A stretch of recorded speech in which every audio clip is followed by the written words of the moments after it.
Getting older can sometimes suck, and getting older in the age of social media definitely sucks. If you're tired of people telling you to age gracefully, then you're in the right place. This is all about living your best life at any age. First rule, don't call me ma'am.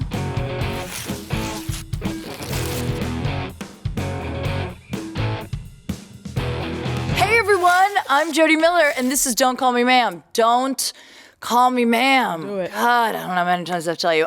This next guest, I'm so excited. I had you on during the pandemic when we were in lockdown, watching ourselves age in real time and on Zoom. Every time you go in that Zoom, you're like, oh my God, what's happening? It was brutal. Yeah. But now we're back in a studio doing it, and I'm so excited to have her here. She is, God, instrumental in my opinion, instrumental in the postpartum revolution. We're going to talk about that. She is also the founder of Spicy Moms, which is, God, I'm so excited to be a part of it in any way that I can be, and we're going to talk all about that. And then we're also going to talk about like getting your kid into school and the importance of being in the right school and who you have to blow in this town to get them in. I'm just kidding. You don't have to blow anyone, but if you're like a single dude and I can get my kid in your school, we'll talk after.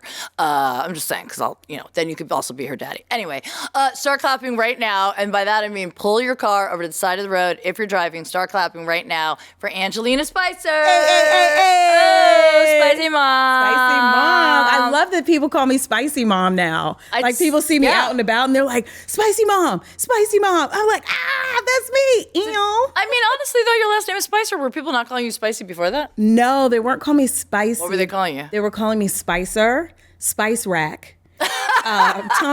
Comedian Tony Baker has famously called me Spice Rack in so many sketches that the name stuck. That is hilarious. And people call me Spice Rack, but now appropriately named Spicy Mom. Yeah, Spicy Mom. Spice Rack, that just like tells me that you've got like other spices in your rack, like nutmeg and like cumin. Is that how you pronounce it? Cumin? It is, yes. Or a C cup, a good. Or a nice full. Yes, I mean, obviously you got a rack. I got a D cup. So. Oh, how you doing? I know what, it's Miller time.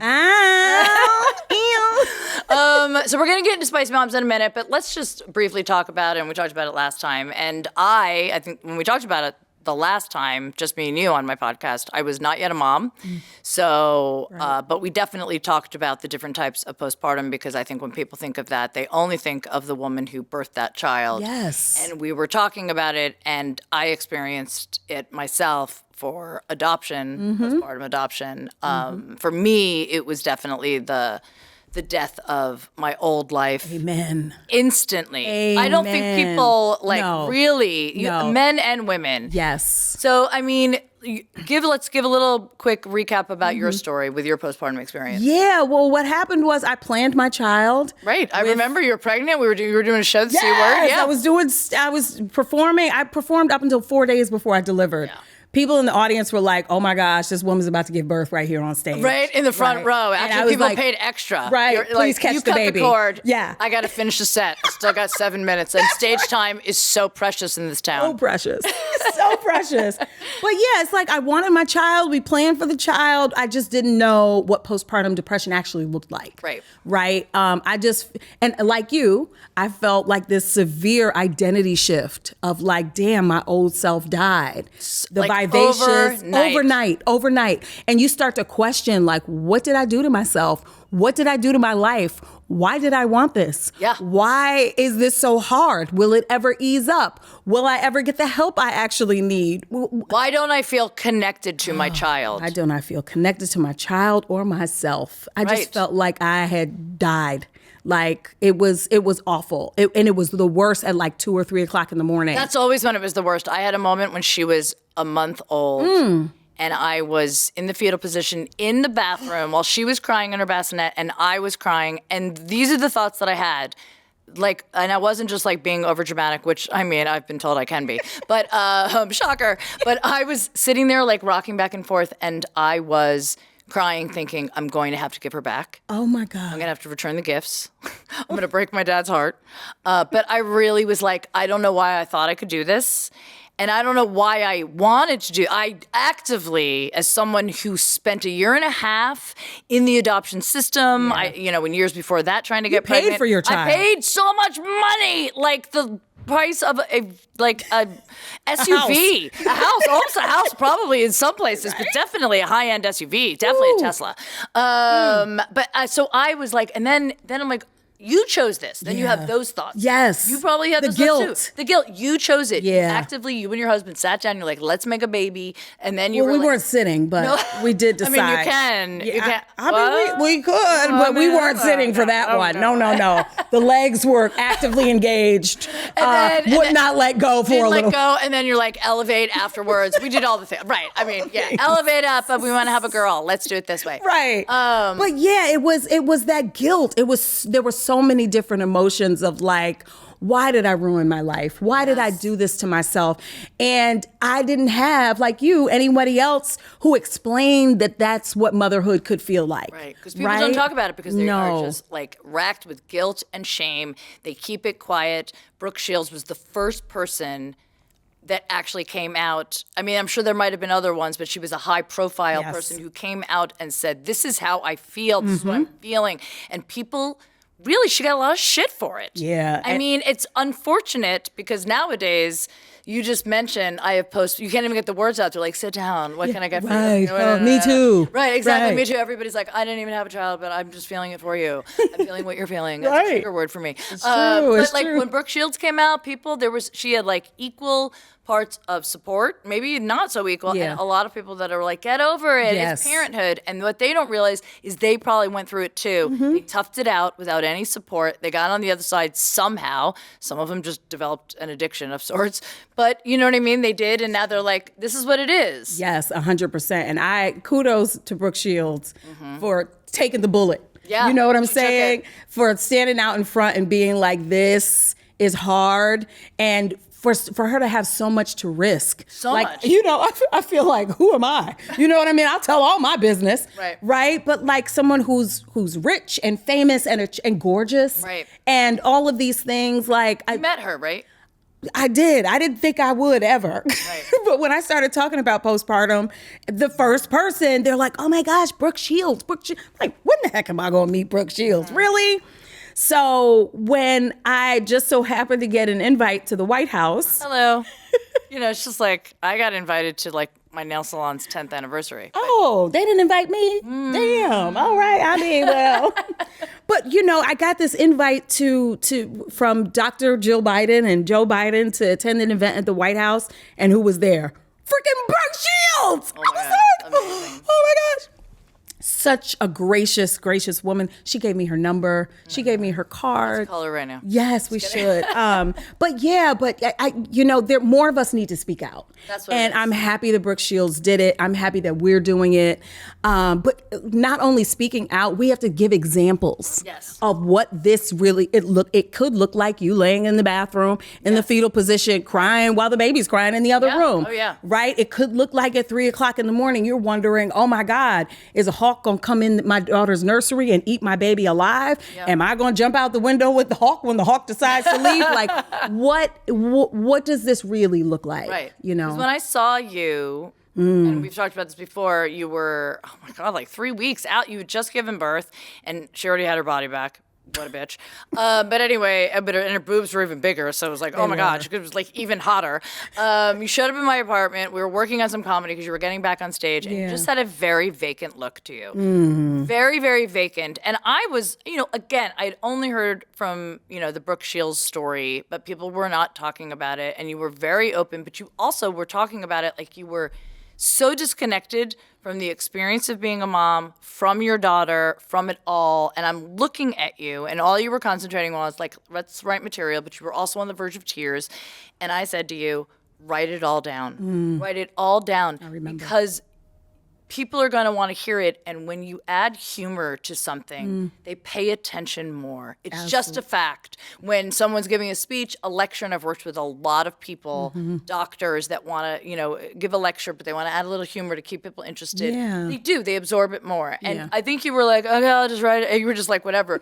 But then you got checked into a psych ward, came out on the other side, and you really started talking about it with humor and grace and like the compassion that you needed to, and people started listening. That is so true, Jodi. what I took away from that conversation that we had was when you said, write it all down. And before going to the psych ward, I did not have the time, the space, Right. I wasn't focused on the capacity in your myself. brain. Yeah, no. Right? I wasn't focused on myself. But then I'm in the psych ward where the curtains don't move. There's no movable furniture. I'm on suicide watch.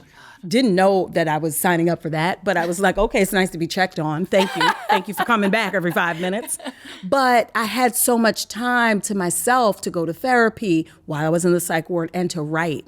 And I wasn't focused on writing anything funny. I was just focused on writing. Right. Just getting it out. Yeah, my dreams, what I wanted.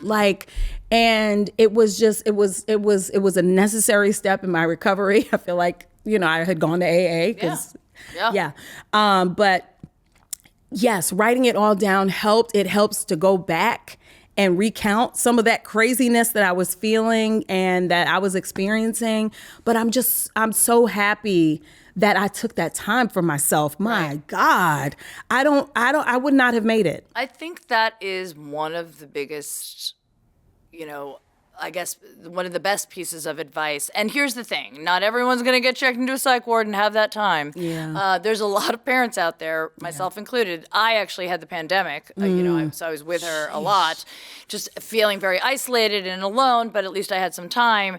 But there's a lot of people that don't actually have the time to take care of themselves. And that is whether you're going through postpartum or not, because it's a massive life shift. Yeah. It really, really is. People don't talk about that enough. They don't talk about the death of their old life. And when I really realized what it was again, so I had that, it was right around a month. I had that terrible night. Yeah. Remember, I'm also taking into effect, as we all are, some of it's postpartum and some of it is lack of sleep. Oh, and yeah. clarity. So, you know what I mean? You can just have the depressive, state that you're in, and it's not postpartum, but you still have to take care of yourself. Yeah. And I remember it was my first show back. It was a parking lot show. Oh. Tammy Joe's, because it was still pandemic time.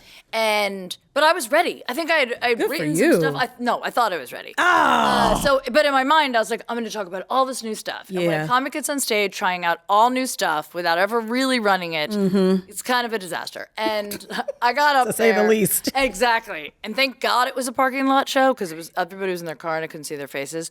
And it was like one of the worst shows I had ever had. Damn. I felt I had an out-of-body experience. I was watching myself do stand-up. Nothing was really connecting. In my mind, like out of my mouth. Yeah. It was really bad. I'm sure for the people that were watching it, it might not have been so bad. I reverted to some of my old stuff. I got the fuck off the stage. Good. Saw a couple comics. I hugged them. I got in my car, and I sobbed all the way home. And what it was the realization that who I was before my daughter was gone. Gone. Jesus. And I was crying. It's 40 plus years, and I lost that person overnight. And even if you have the 9 months to prepare, you still don't realize. No. That's why a second child is easier, because you're already in that life. You've already lost that. It's not. It's easy. It's easier in that way where you're like, oh, well, we're already doing this. Right. I've already lost that life. It's not like, you know what I mean. You have other issues for sure, but I think that's why the second child, for a lot of reasons, is a little bit better adjusted. The parents are a little bit like, oh, we're already doing that. Just throw another baby in the mix. 100%. You know what I mean? But it's like that initial shock. Woo. And then I finally came to the other side, like, I'm going to be a new person. Who is she going to be? She's going to have the elements of this. And, you find yourself again, as did you. And you found yourself and you found your voice again. Yeah, that was the hardest part. Right. Was letting go of my old self and then embracing that this new version of me could be better. It's a hard realization, right? Oh my God. I wish someone had told me. I wish someone had told me. Tell people listening right now. That is what happens when you have a baby. Your first baby, I think. Yes. Is that identity shift of like my old self was the person that I knew for however many years. This partner that I procreated with, I've known for however long, whether it's a short time. Long time is worse because you feel like, damn, I knew this person. What the hell? Who is this? Right? But then you turn around and you're like, man, who I thought I was, I am no longer. And how could I be better, or how could things get better than I don't know if I'm making sense. No, yeah, you are. Is this going to be a better version? Because change is scary. Oh, it's big time scary, especially when you have created, when you identify as who you identify as. Yes. Right? Like a working woman, a career woman, a beautiful woman, a free spirit. That's what I am, right? I love to travel. I love to club. I love to be out and about and extremely extroverted. So to be in a house at like before the sunset. And only taking care of this child. This child is like... and not sleeping. And not sleeping. So you have all of these thoughts, all of these things are going through your And head. I'm not working. Yes. So I can't get on stage. Right. I'm not working. I don't feel like I'm in my creative bag, when for the longest time I had been. It was just so freaking hard. And what I've learned, Jodi, is that women feel like this regardless of the work they do. Oh, of course. But I didn't know that. Yes, I 'cause thought that nobody's it talking was about just an artist's experience, or like an artist living in Hollywood that wants to be a big star, right? I'm thinking like, okay, well, maybe we're so caught up in our work that we lose who we are. But then like my corporate girlies, they feel it the same way. And a lot of people, by the way, I know a lot of people, no judgment, and now I really, really get it, that they pop that baby out, they'll take the maternity leave, and they get right back to the office. And that is a part of them that is desperate to hang on. And I think a lot of men do it too, and they just talk about it because you expect, like, the guy's going back to work, whatever. But like, honestly, you want some semblance of your old life. Yes. I don't, because here's the thing. You are a mom, but I don't know about you. There's still times where I'm like, how am I her mom? Like, I don't even feel like a mom. Amen, I felt Jodi. like a babysitter that was just there, like, way past her fucking shift. Like, when are these real parents When are the coming people up? coming? Yeah, they Bitch, told me, you are the people. Yeah, they told me they were going to dinner and a movie. Like, I've been here all year. Yep. Where are they? All year. Like, where the fuck are they? But that's, you don't, I still, like, now I guess I do feel more like her mother. But, like, there are some times that I'm like, how am I her mom? Like, Yeah. like, your mommy. I'm like, am I? I think the same thing. And Ava's 9. Okay, she's 9, and she's like a real person with memories and and Opinions. yes, opinions that she will share, honey. I'm like, wait a minute, I didn't ask you what you thought of my hair, ma'am. I didn't ask you. Well, mommy, I'm just letting you know. It's not really Rizzy. It's not skibbity bop, Riz, whatever the kids say now. Oh my God, hilarious. But my point is like, I still have moments, I would say at least once a day. Once a day where I look at Ava and I'm like, and she's amazing. This girl's amazing. you came out of my coochie? She did. You came out of mine? You are me? You are part of me? I'm your mom? It's shocking, but it's also like, what an awesome responsibility that God saw fit for me to do. Right. And that's the part that I like to stress to moms, that like, even though it's really, really hard in the beginning, like, you were chosen for this person. You were chosen for this role in your life. You were chosen to level up as a woman through this person. I'm just like, what an honor, especially because I love her. If I didn't love her or like her, then I'd be like, well, all right. However, but I'm like, wow, what an awesome responsibility. It is, and it's overwhelming at times. Yes, every time, all the time. But here's the thing, too. First of all, when everyone's like, I think we're now in a time where people are like, you can have it all. You can't. You actually can't have it all. No. You can have pieces of everything. And if you take a little bit more, if you pay a little bit attention to one side, something else is going to pay the price. Like when I am more in full mom mode and I'm exhausted and I'm really trying to take care of myself while taking care of my daughter, then sometimes stand-up suffers and I don't get to perform as much as I'd like to. And then other times when I was getting ready for my special, I had to rely on my friends and family and sitters that I trust to take care, and they picked up the slack in the mom department. Even if you are incredibly wealthy and you have like a lot of people help, you still can't have all of it at the same time. No, and do we want it all? And you don't, and that's the thing. And it's okay that you can't, because I think people are like, if I can't have it all, then, and then on the other side of the spectrum of that. There are people that they put all of their eggs into the child basket. Oh my God. And then they find themselves later in life when their child is out on their own. Really lost. And they're really, really lost. So sometimes that postpartum, I think, in a different way, comes way later. Because here's the thing. You and I was way older than you were, but you weren't in your 20s when you had your child. No, on purpose. And I know people in their 20s that have had kids. And they're definitely adjusting to the death of their old life, but I don't know if it's as difficult. They have the hormone issues. I don't know if it's as difficult because they adjust, in my opinion, like if I had a child in my 20s, I didn't know who the hell I was in my 20s. True. I had just sort of become an adult. Yeah. So for me to actually now have a job of raising a kid, that would probably become my identity. It would be an easier transition. Got you. Compared to me in my mid 40s to late 40s. Yeah.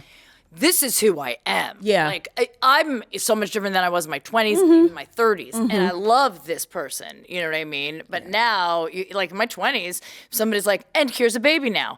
I'd be like, okay. I worked at Dunkin' Donuts. Might as well just raise a baby. Right.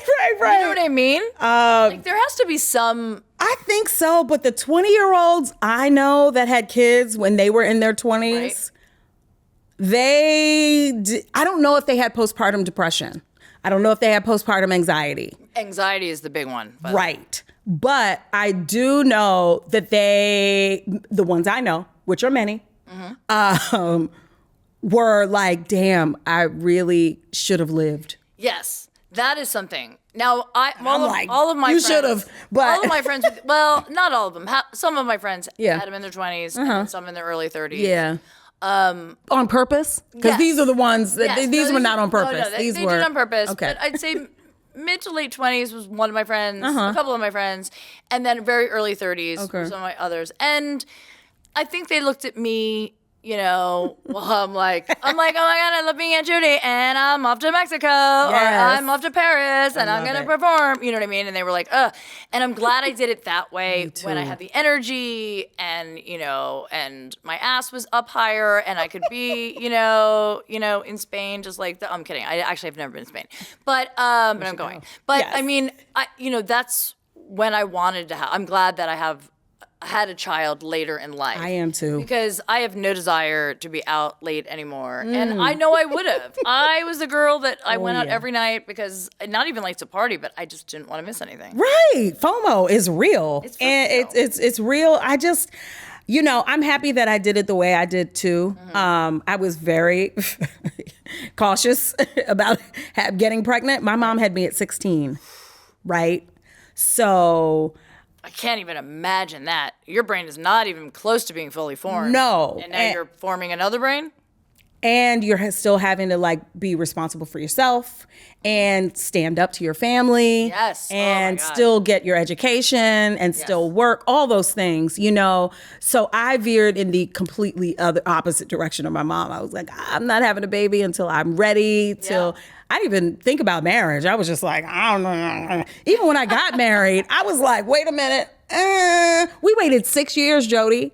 6 whole years of gallivanting and going on trips and doing wine things. That's amazing. I feel like you should. Yes. I know a lot of people that get married and they're like, we have to have a baby right now. And unless your eggs are on their expiration date, unless you're in the fridge and you're like, oh God, these wait a look minute. a little janky. I better, unless there's that and you haven't frozen your eggs, then I get it. Yeah, same.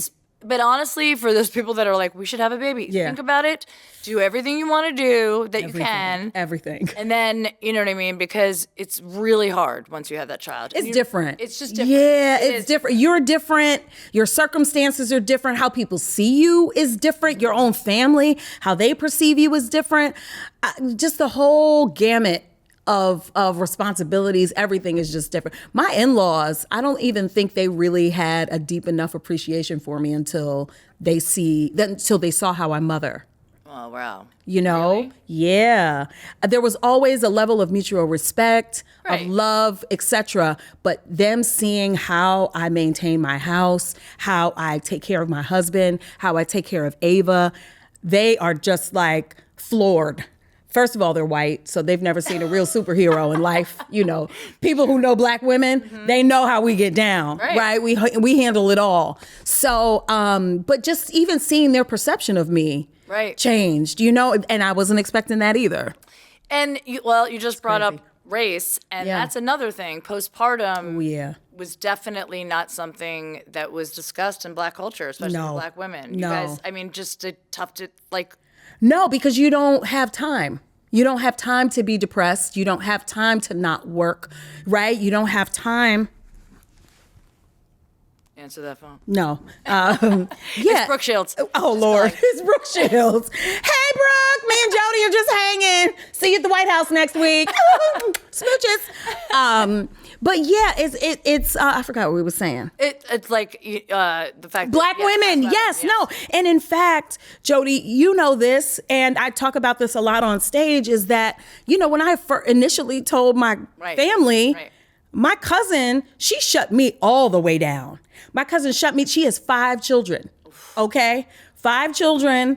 And she was like, we do not speak about postpartum in this family. We do not, absolutely not. Don't you claim that. God did not give that to you. God does not. You don't speak life into the devil. You don't speak life into, you need to pray it away. What were you like? And I was like, ma'am, was this coming from when you first had your first baby? Or did you just get these Bible verses after baby number 5? Right? Then my grandma was like, oh, honey, that's just the baby blues. She just the baby blues, which yes. is what people used to call it, the baby blues. She dismissed it. And I did not know that my grandma's journey, she lost a baby. She lost 2 children before having my now oldest aunt. But I'm like, who was there for you? Like, who was there to ask about you, Grandma? Probably nobody. Nobody. And the fact that I feel brave enough or close enough to you to come to you and tell you that I'm having intrusive thoughts or that I'm struggling, and for you to just dismiss it like, oh, everybody gets that, girl, buckle up, you know, man up, woman, get your panties on, like get it together.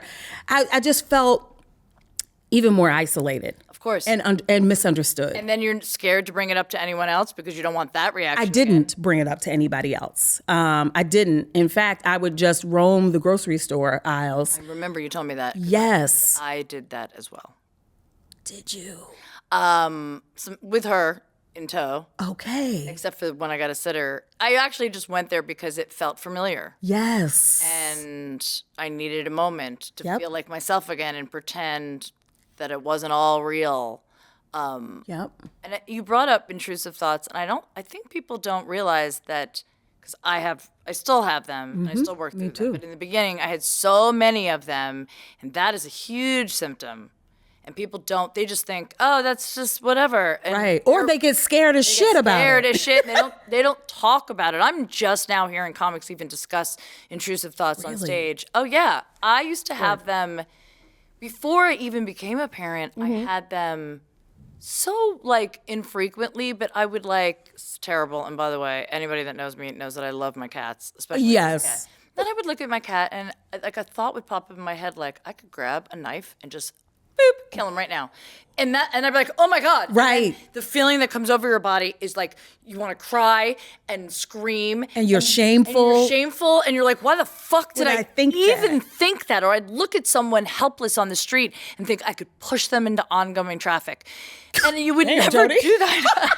Lord, a stranger? You would never, yes. That's just cold. Like, you could hurt someone so defenseless. And now you have a child. And you not only think the horrible things that could happen to you and to your child. I'm at a stoplight, someone could come in and slit my throat in front of my child, then kidnap my child. But you think of the things you could do to your child. Yeah. Not that you would ever. But why do those things pop up? And I think because we're creative, our thoughts are very detailed. Amen. Very painted out. Like you're like, every detail's right there. Every detail. It is scary as fuck. It is. And my intrusive thoughts would get me at like 3 a.m. at that 3 a.m. feed or that 5 a.m. feed when I'm like just stumbling into her room, right? And those intrusive thoughts, I didn't know that 70% of women, not just women, but 70% of new parents have intrusive thoughts. That needs to be in the brochure. 70%. 70%. That means most of us feel like we're losing our shit. Yeah. Why would I think that it's something you would never do? I've talked to my therapist about it in length. And one of the techniques I do for anybody listening that has them is, and I still get them, not nearly as much, but I still get them. And when I do think a terrible thought, I try to replace it with a great thought, like, oh my God, I can't wait for her to get her high school diploma. When she graduates college, she's definitely going to thank me. Yeah. I love that. I do. I try to instantly replace it so that my brain starts thinking about that and starts creating that memory in my brain. You know what I mean? I love that. And in fact, when I was at the psych ward, that was one of the techniques that I was taught. Oh, really? To learn how to hold on to a fantasy. Right. Of the relationship between you and either yourself or you and your child. And for me, when I was in the psych ward, it was when Ava took her first steps. And I would just hang on to that memory or that fantasy that I created for myself of her just kind of stumbling and coming on over to me. And every time Ava opens up her arms and she walks towards me, I'm like, oh, I made it. You did. I made it. I'm gonna cry. But you know what? It's like, for those of you that believe in manifesting, which I do, I literally manifested her into my life, and I'll never forget it was during the pandemic, and I was doing meditation. Because, that's all we did, right? That's it. We and bake bread. Yeah, made some bread, and then I worked out on stuff that I bought on Instagram when I was drunk. I was like, I need this, step walker. Yes. I need a walking desk. I'm not working, but I need a walking desk. For me, it was a spiralizer. Yeah. The vegetable spiralizer. I keep seeing that. It's now Instagram knows, Jodi, look at this. You definitely want this. You just want to, put this on your stomach and work it out, the shake weight, whatever, anything. I had all of those. So I would do that and meditate, and I had a meditation that was so powerful one day. I was sitting there in my office that is now her room. Yes. And I had this amazing, I just kept thinking, that I wanted a child, and I just had this, it came to me. It was me and my mom and my daughter, who was a grown woman. We were all the same height. That's how I know that she was a grown woman. And my mom has passed, but we were all in one of those, football huddles. And we were just going in a circle. And I was crying during the meditation, just sobbing, but tears of joy. And I just remember coming out of that and feeling this immense, joy that I was going to have a daughter. And I just kept thinking it and thinking it and thinking it. And at that time, I was feeling very hopeless because I hadn't heard from my adoption lawyer. I was just getting older. I thought I was going to age out of that too. I was there was nothing happening. And I got a daughter. Yes. I mean, not that many months after that meditation. Wow. I think literally probably 6 months, because I remember it was warm and it was a summer day, and then she was born in January. And it was a crazy thing. But I kept thinking about that over and over and over again, and that was not even for intrusive thoughts. And then I had a child, and I was like, what the fuck? Why did I manifest a hot man in a beautiful home, which I'm trying to do now. But that brings me and you to Spicy Moms. Yes. Tell everybody about Spicy Moms and how did you even start this? I started Spicy Moms because I was led here by trying to make a documentary film about postpartum depression. Right. I started that journey, and I got sick of, everybody has been so gracious in donating small amounts of money, $5, $500, right. Strangers, people have just been so supportive of this piece that we create that tells a story about postpartum depression. And then I started to shift, from just telling that story to including stories of moms, of real active moms. And then I'm like, but moms need help. They don't just need to tell their stories. And then I went to some corporations that I knew very well and who had been telling me that they would love to support moms and maternal health and Black maternal health and, positive outcomes for childbirth.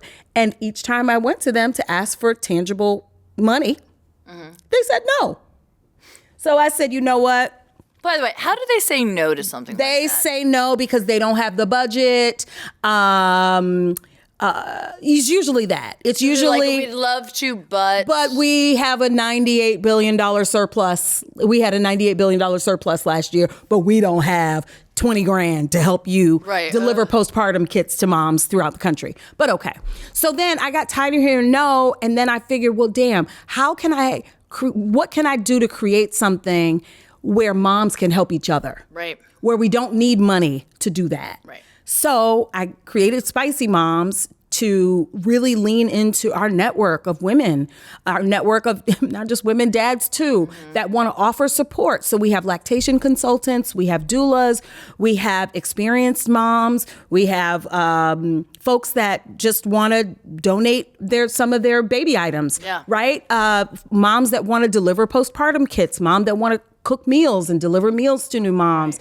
So now we've just managed a network called Spicy Moms that delivers acute support to moms 48 hours after they deliver. I realized that those first 48, it's like the show. Yeah, the first 48, yeah, exactly. On That's for a A&E. missing child. This is for a child that's just been born. Found the child. Found the child. Amen. And now where is her mama? We don't know. She's been missing. Right. Where is she? So it's really like those first critical 48 hours of when mom is like, what the heck did I just do? What am I doing? Who am I? All of those kind of intrusive thoughts and questions about our identity. So that's when the Spicy Moms come in, and we bring meals, we bring postpartum kits. What's in your postpartum kit? The bottles. What's that? Oh, that's the peri. I'm like, what's happening here? Perineal bottle. I don't even know how you spell it, but it's the bottle that they give you to like put water in your coochie to clean it out because you can't wipe it or you can't. Oh, okay. Right. I mean, remember, I adopted, so my coochie was clean. Thanks a lot for the reminder.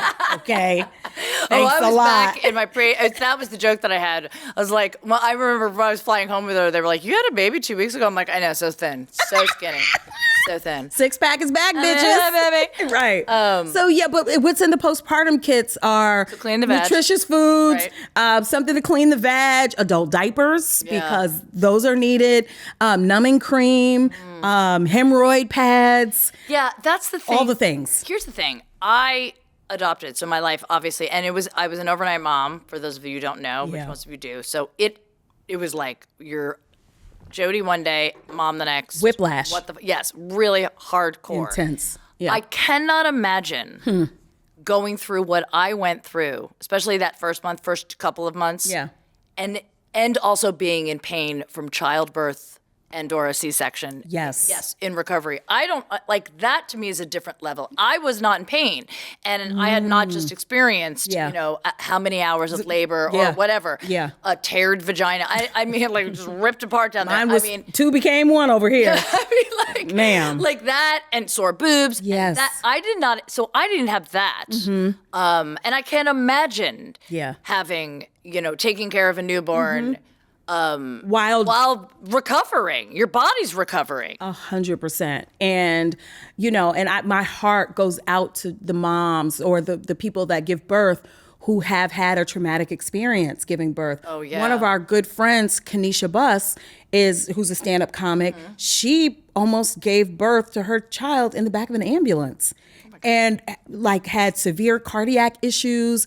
After her baby was born, her baby was in the NICU for months on end. So she almost died giving birth, right? And then her baby's in the NICU, so she's going back and forth to the NICU. Like, all of these experiences are just not par for the course. Like, we are really fucked up after we have kids. No, do you know what I mean? And it's not just a walk in the park, something you just casually do and then just get right back to living life. Because that's what we hear and read and watch. and see. And it's just a woman giving birth. Someone's holding her hand. Maybe she screams at her husband, you did this to me. Right. Then the baby comes out, there's tears, and we go on social media and we see these beautiful photos of them holding the baby. Yes. And everything looks great. And then we move on with our fucking lives. We're like, bye-bye. Scroll. That's great. Scroll. Okay, that was great. Like and next. Right. But what happens a lot of times is that's a preemie. Yeah. She almost hemorrhaged to death. Yes. My friend did. You know what I mean? We're only seeing what we're seeing on social media. We don't know what's going on behind it. And everybody's like, I don't want to burden people with my sad story, when it's like, what are you talking about? This is like such important stuff. And this is why we're here. This is why we have social media, for community, Right. for support. Right. Like this is what this is what it should be used for. Exactly. To be honest. I mean, so yeah, absolutely. Instead of looking and being like, my God, why does she look perfect in the delivery room? Like, yeah. Lashes on fleek. Oh, yeah. Right. 6-pack back. She's in there doing laps around the hospital with the IV. yeah. I'm like, ma'am, have a seat. It's Yeah, okay sit to down. rest your Exactly. coochie. It's been through some things. And if not, we're gonna bring you something to. Yes. That's the clip I want to use. Just of us doing that. Because honestly, first of all, I mean, Spicy Moms is such a great, so great. Thank and you. and I are trying to put together a comedy show, multiple comedy shows Yes. to get the money. Because again, people are just like, it's such a great cause. Sorry, can't help. 100%. It's like, and if, oh my God, if you can help at all, if you have stuff to donate, anything is helpful. Anything. Anything. And it's like, who is going to do this work?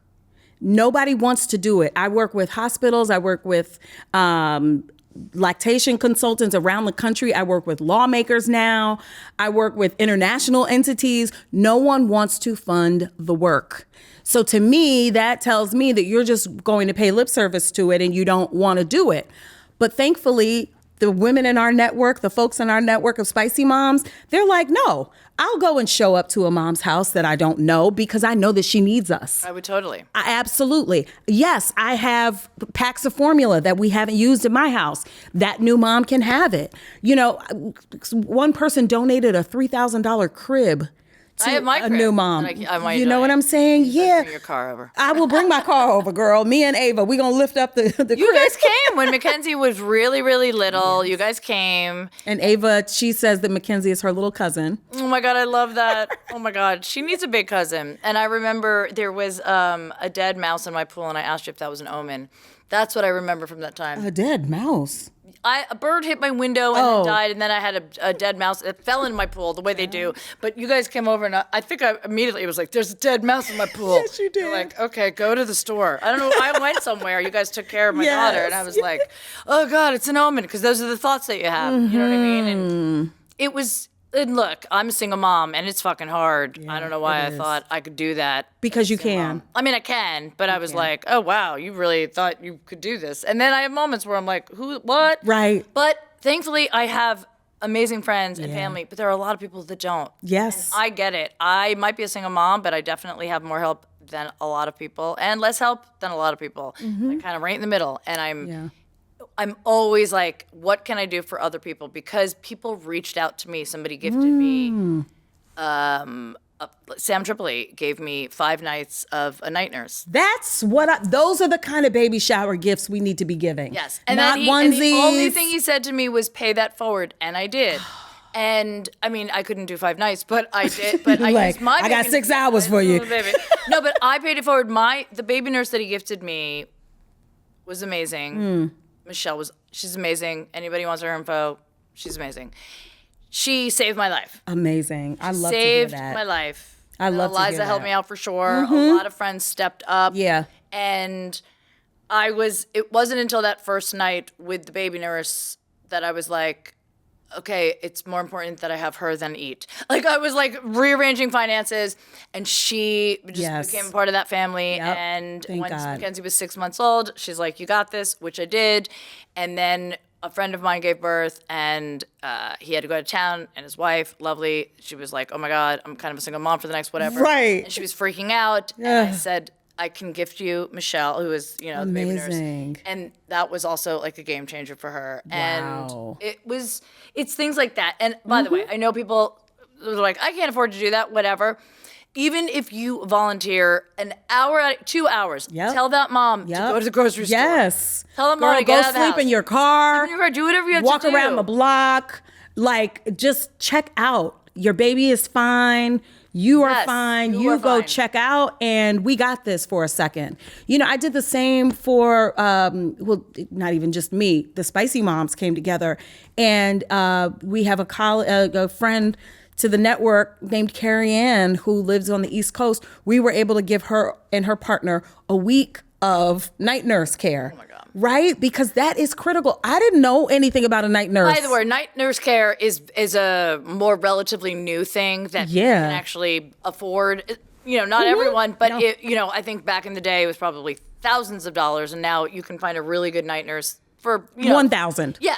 But here's the thing: it's like, I think there's a part of parents too that are like, I can do it. Yes. They feel like they can. I don't need somebody else taking care of my baby. My grandma did it, or my mom did it. Why do I can't? Or whatever the reason. Exactly. Yeah. I remember too. Another friend of mine. They had a night nurse 2 nights a week, and they were like, it's just so we knew that we had 2 nights a week that we could get sleep. Those were guaranteed, and that was it for me. I had her starting at 2 nights a week, and then I switched to 3 nights, just the last month to get her on her feet.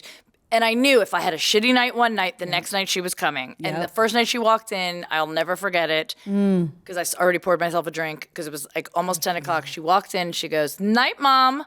Like, she's like, the crib was set up, everything. She goes, "Good night, bye-bye."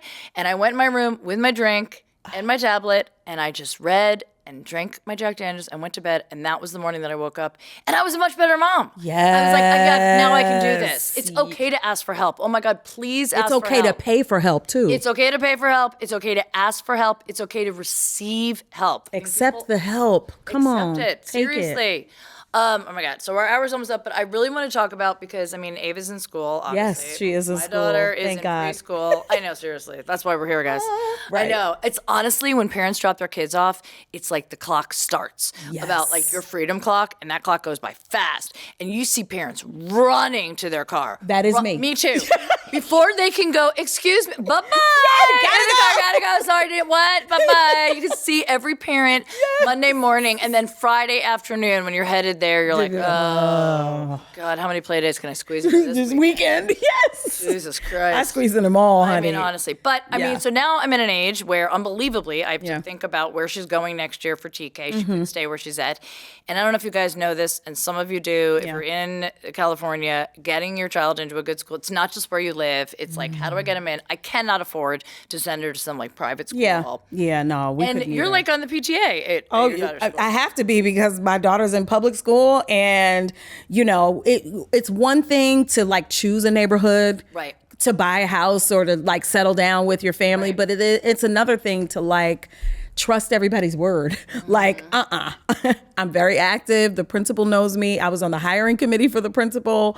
I had a fundraising and all the things, because I want to be present. Yes. Right? I want to be present.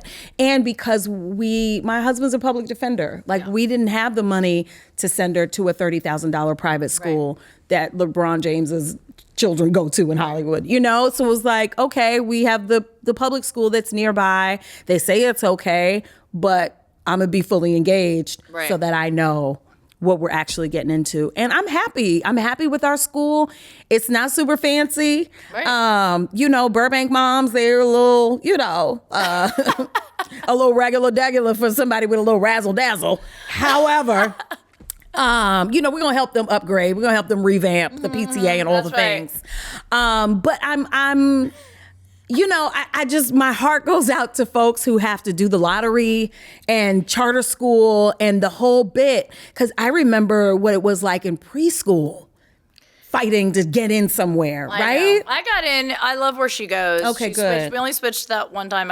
Where I put her, when it started during the pandemic, I was very grateful for them. But it was far from my house, and it was a lot of kids from one class, and I feel like she needed a little bit more like one-on-one.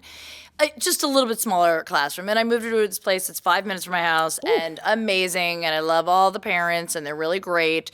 But, I want to move her once. Okay. I want to pick something that she's either going to go to TK and then elementary, or if she can't get into any of the ones that we are on a lottery list for, which is like a wait list to see if we can get in, then I can keep her at this daycare until K. But it's really hard. I'm on I chose the 4 schools, and they're all, by the way, 10 minutes from my house. Oh. It's not like Right. 2 towns Wakanda. over. Yeah, seriously. Except Wakanda. We ain't going to Wakanda, We're not honey. going to Wakanda. I'm We trying to staying get in her the in, but I'm like, neighborhood. I mean, the traffic there is like, forget, you know what I mean? Right. It's like, I can't, it's not like, what, I mean, anyway, the school that she's supposed to go to is not a great school. I not only know that just from the reviews, but I have a really good friend who's a substitute teacher, and she's told me all the schools that she finds. You know what I mean? So I sort of had an insight. So I'm trying to get her in, and it's like, what do I have to do? You know what I mean? Like, That's smart for the substitute. she's substitute already. teachers. Yeah. Is she a comic? she's not a comic. No. Okay, because I know like a lot of comics Yeah, a lot of comics moonlight do that at, too, yeah. which also scares me about the subs. I'm Well, like, Lord, Remember, they yeah, got your you around my child. Your child's substitute teacher could be a comic. I mean, Yes. get ready for that. I know. I'm like, oh, you substituting? Yeah, to the point where I had to start vetting the subs. I was like, wait a minute, I'll sub before I let some of these fools from open mic come up in here. It's an open mic or two. Yeah. Oh yeah. Plenty of them in the in Trying our out kids' their school. material on the kids. And getting material. Trust me. Oh, definitely getting material. But Ava's going to come home and she's going to be like, listen to this joke I heard today from my substitute teacher. Oh Lord. Back in my day, our substitute teacher just turned on a movie. Like, that was it. That was it. And now they teach. They want you to work. My friend had it, like, get certified and teach classes. You know what I mean? Wow. Yeah. That job ain't for me. I mean, honestly, teachers need to get paid more, of course. That. All teachers, they need to get paid more. Substitute teachers, anybody dealing with kids should be getting paid more. Absolutely. I think it's interesting. I've talked about this before, but Yeah. like, we as parents, we want them to be paid more, yet when we're looking for a sitter, we're looking for like the cheapest sitter. Isn't that hilarious? We're like, these are taking care of our children, but I'm like, she's 25 I an know. hour? Can I get like a high school student? Right. I mean, It's like, really, do you want a high school student taking care of your like, child? You know, my mom said the same thing to me about hiring a night nurse when Ava was a baby. She's like, what about these nursing student schools? Like, why don't you just call up one of them and see if they can come? I was like, Mommy, do you really think I could sleep well at night knowing that somebody who's not board certified is in here with my child at 3 a.m? Oh my God, no. 100%. No, ma'am. Absolutely. So yeah, no, it's a thing. It is a thing. It's a weird thing. Teachers That's need to be changed. paid more. We need all to need to be appreciate our teachers more. I definitely appreciate hers. Gift cards, I know, all the gift cards, things, yes, they money. have a wish list. But sometimes the things that they ask for, they're like, I love Starbucks. I'm like, settle down. Girl, bye. Your matcha do can I. wait. Yeah. Right, so do I. I'll get you classroom supplies and a really nice present on Christmas. But you would just want your fucking latte today, so do I. I'll get you guys a latte. It's okay. It's okay. We got the latte. All right, so tell people where they can find you. Oh, you can find me on everything at Angelina Spicer on Instagram. I'm almost at 700K on TikTok. I know, your TikTok is amazing. So follow me at funny Angelina Spicer on TikTok. And also Spicy Moms. Spicy with an EY. Spicy Moms. I'm going to have everything listed on this too, yeah. Thank you, Jodi. And also find us at the Kennedy Center in May for our social impact residency show dates. Super excited about that. That's amazing. We'll also be at Yale University in March getting the Mental Health Advocacy Award alongside Rosalind Carter. Oh my God, congratulations. Right? I'm like, this little funny girl from Brooklyn. But yes, Kennedy Center, May 23rd and 24th are our next upcoming show dates. But hopefully you and I will have some show dates. We're going to have some show dates. So check out, obviously, my page, this page, everything for all the dates. Come see us, support Spicy Moms. Remember, if you see a woman walking down the street with a newborn, she's dying inside. Yes. Buy her a drink. Buy her a drink. Give her a drink. Yes. Or take the baby. But don't take it illegally. Just don't be like, I'm going to take your baby. Anyway, I'm Jodi Miller, and this is Don't Call Me Ma'am. And don't forget, unless you're in the military, don't call us ma'am. No, don't do that. The cooch. Don't do that. Don't do it. Oh my God, so great. That was fun. That was so much fun. It went by so fast. I know. That was really fast. Are y'all doing another one? No, I did one before. Okay. So just 2 today. Okay, good.